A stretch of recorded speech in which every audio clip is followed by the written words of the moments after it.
Obviously, Dalton Sneed and Dante Olson, who was named to the Buchanan Award watch list before the bye week. But speaking of the bye week, Coach, how did you use that to prepare your team for now, I believe, the 6th-ranked UC Davis team, a very good team coming here to Missoula this weekend? That's where they're at, huh? 6th. Well, obviously, it's a big week for us. We've got a top 10 ranked opponent coming in who's played really well in recent weeks. They're at the top of the league standings.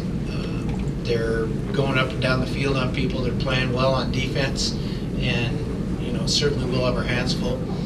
We used last week multiple ways. We got out and recruited, which I think is important, certainly for the future and the health of the program. But we also got some good practice time in and gave our players some days off, which they needed. Hopefully we're freshened up. We'll see. I thought we had a lot of bounce. We practiced early Saturday morning, and we had a lot of bounce in our step in practice, so I thought that was a good sign. And hopefully we're all caught up academically and ready for the stretch drive. Questions? Coach, did you look at changing anything over the bye week, or was this status quo going through? Yeah, we're going to try to hang on to the football track. That'll be a change. You doing anything fun over the bye week? I got to go to some high school football games, which is always fun. It was awesome. And then I got about 2 hours of fishing in with him at the end of the week. That was fun too. No, we didn't get any fish. Was there anything unique in this bye week relative to other bye weeks that you've had in the past that was different, maybe? No, not really. I mean, we've once you do this for a while, you've tried all kinds of different things. Part of me wanted to go and scrimmage every day during the week, and just beat on things a bit, try to get them right, but I didn't think that'd be productive long term, so we didn't do it. But so I think you can ask these guys how they are, but I think we're fresh, and we got a month left to our season, and we got to roll. What do you think of the position you're in right now with 4 games left? Well, I mean, I'd rather be 7-0, but I wouldn't want to be 0-7, so we're kind of where we are. And certainly we've got a bad taste in our mouth from some of our performances, and we feel like we've let some winning's hard, losing's easy. All you got to do is cave in, and we felt like team-wide, I believe the feeling is that we've let a couple of potential wins slip from our grasp, and we're a little bit disgusted by that, I hope. What makes UC Davis effective, especially on offense? Well, it seems like I'm making this statement, you're asking this question every week, but we're playing a veteran quarterback again. I mean, I don't know where they're getting all these guys. Everybody seems to have a multi-year starter senior quarterback, and it really starts with those guys. He started a whole bunch of games, and then they're skilled at wide receiver. They've got good running backs. They play well up front. They go fast. So there's just certain things that they do that'll be hard to get a handle on, and hopefully we'll get matched up and slow them down a little bit. Keelan Doss is one of the premier wide receivers in the league, Coach. Is there anything specific that you need to do with a guy of his caliber of talent? Well, that's always the catch-22. There are ways to try to limit production by players, but then there's no way to not weaken yourself other places. So we'll have to plan that out as best we can and try to mix it up on them a little bit, but they have other weapons, so we can't just tilt everything that way. Dalton, how does the bye week prepare you or help you mentally, moving forward? I think it's just recouping and getting healthy, like Coach said. There's a bunch of guys who've been flying around and playing as many football games as we have in a stretch. You want to get guys cleared up so they're fast and not running around 100%. So I think for me, that and getting ahead on schoolwork and net film. Dalton, does the mentality change much when you enter the last 4 games of a season? No, I think the mentality stays the same. We're out here to win football games, and that's how we coach every day.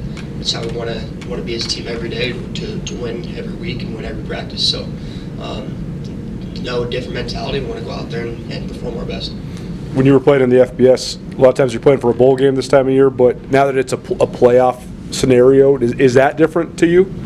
I wouldn't say so. Just like I said, mentality is to go out there and win as many ball games as you can. Starting with one. Exactly. I hadn't looked at Davis's too deep till now. There's a story for you. Old Brock Johnson's listed as the #1 quarterback. I shouldn't have been talking about Meyer. Just better do a little research. Coach, do you have any crossover with Dan Hawkins in your career? We've known each other a long time.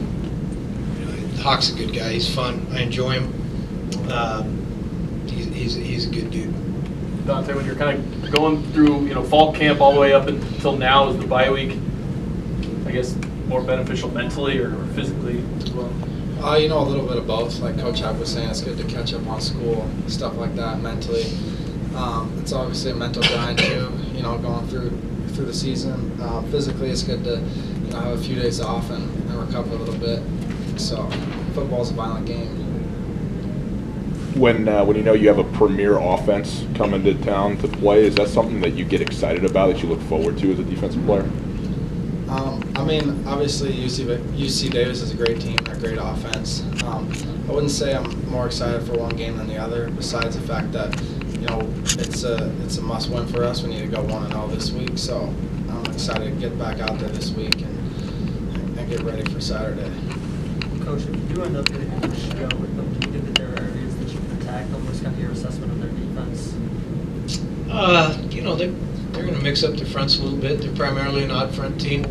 They'll jump into a little bear, a lot of man free, mix in some zones. So depending on what they give us, that's kind of where we're going to have to go. We don't have, unless you can help me with that, we don't have a window into their game plan, so we aren't exactly sure what they're going to play.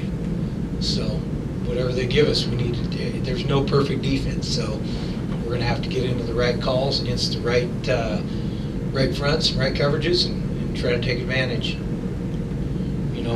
We'll see. Dante will try to do his best not to let that happen. Is there a player that you compare Doss to that people might know? That's a good question. I don't know. I'll give you that though in the next day or two. Bobby, number 34, Mason Moe, the linebacker, kind of edge guy. What sort of position do they put him in that's helped him make so many plays, 5 sacks, 10 tackles for loss? He's just making plays. It's not really anything special. He's just winning, which is ultimately it comes down to that. Sometimes you're in the great call and it doesn't work out because somebody misses a play, and sometimes you're in a horrible call and somebody makes a play and all of a sudden it's a great play for your team. He's winning his one-on-one matchups. Coach, it seems like lately especially you've been playing a lot of run-based teams. So how do you like your secondary matching up now, just maybe in a little bit different look maybe this Saturday? Well, secondary front, if the guys win up front, our secondary looks good.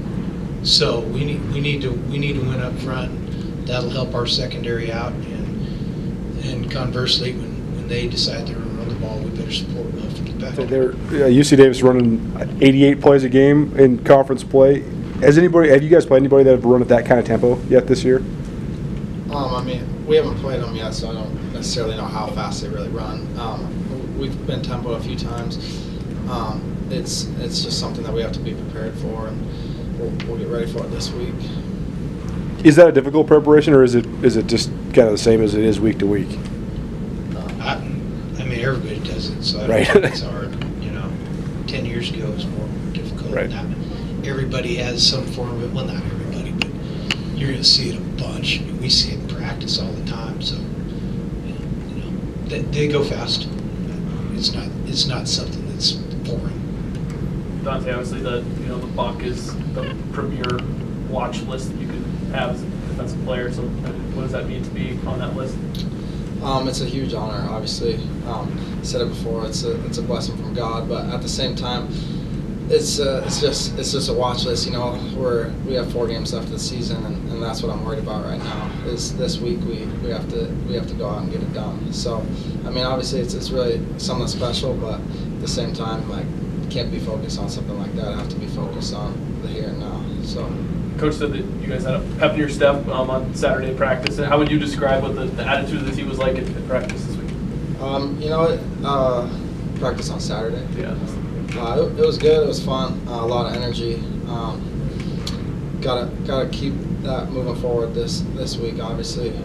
So. An extra week of preparation we always talk about, but how much have you guys already dived into what you'll see this coming Saturday? A good amount. The coaches are putting together game plans, and we know what we want to do on offense for the most part, and how to attack their defense. But like Coach was saying, we don't know exactly what they're going to do, so focus on doing what we can best, and look forward to flying around on Saturday.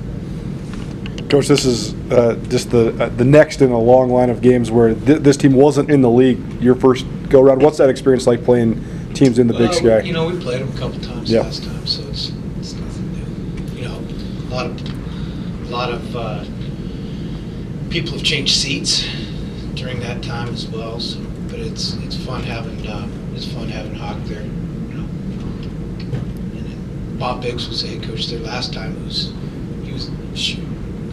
Coach Biggs was there for 20 years or something. So he was a great guy as well. They've had a lot of good guys through there. And we had good experience against them last time.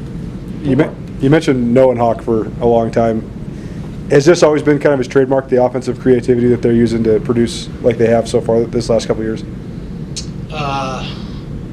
Yeah, I suppose if any of us have trademarks, I suppose that'd be it. That's it. Thanks, everybody. guys.